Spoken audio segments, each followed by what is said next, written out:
आज हम आपको लेकर चलेंगे दिल्ली के इतिहास के उस दौर में जब पहली बार इस शहर से एक नए साम्राज्य का शासन पूरे उत्तर भारत में फैलने लगा। ये कहानी है गुलाम वंश, स्लेव डायनेस्टी या ममलुक डायनेस्टी की, उस राजवंश की जिसने दिल्ली सल्तनत की नींव को मजबूत किया और दिल्ली को भारत की स्थायी राजनीतिक राजधानी बना दिया। कल्पना कीजिए, वर्ष 1206 ईस्वी। तराइन के युद्धों के बाद राजपूत सत्ता कमजोर पड़ चुकी है।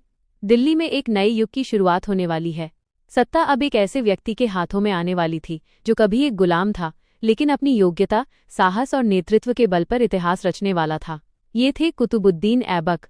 मोहम्मद गौरी की मृत्यु के बाद 1206 ईस्वी में कुतुबुद्दीन ऐबक ने स्वयं को स्वतंत्र शासक घोषित किया और दिल्ली सल्तनत की स्थापना की। इसी के साथ भारत में गुलाम वंश का आरंभ हुआ।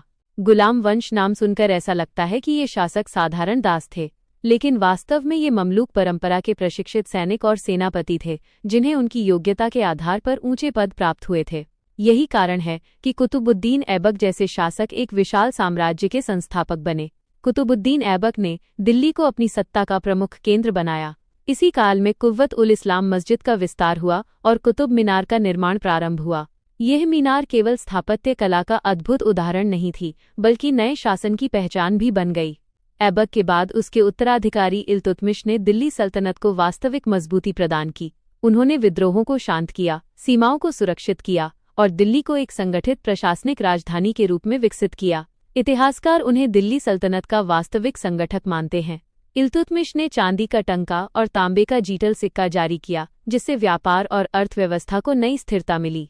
उनके शासनकाल में दिल्ली केवल सैन्य शक्ति का केंद्र नहीं रही, बल्कि प्रशासन, व्यापार और संस्कृति का भी प्रमुख नगर बन गई।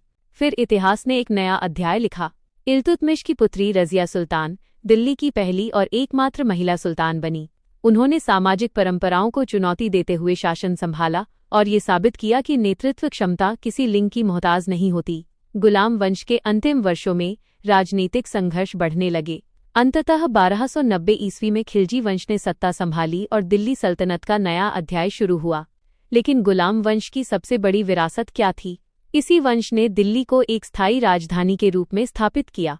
मजबूत प्रशासन, नई मुद्रा व्यवस्था, भव्य स्थापत्य और संगठित शासन प्रणाली ने आने वाले सभी सल्तनती और मुगल शासकों के लिए मजबूत आधार तैयार किया। आज जब हम कुतुब मीनार, कुव्वत उल इस्लाम मस्जिद और इल्तुतमिश का मकबरा देखते हैं, तो वे केवल ऐतिहासिक स्मारक नहीं लगते। वे उस युग के जीवित साक्षी हैं जब दिल्ली ने एक नए राजनीतिक युग में प्रवेश किया था। गुलाम वंश, वह राजवंश जिसने दिल्ली को केवल एक विजित नगर से उठाकर पूरे उत्तर भारत की शक्तिशाली राजधानी बना दिया और भारतीय इतिहास में दिल्ली सल्तनत की मजबूत नींव रखी।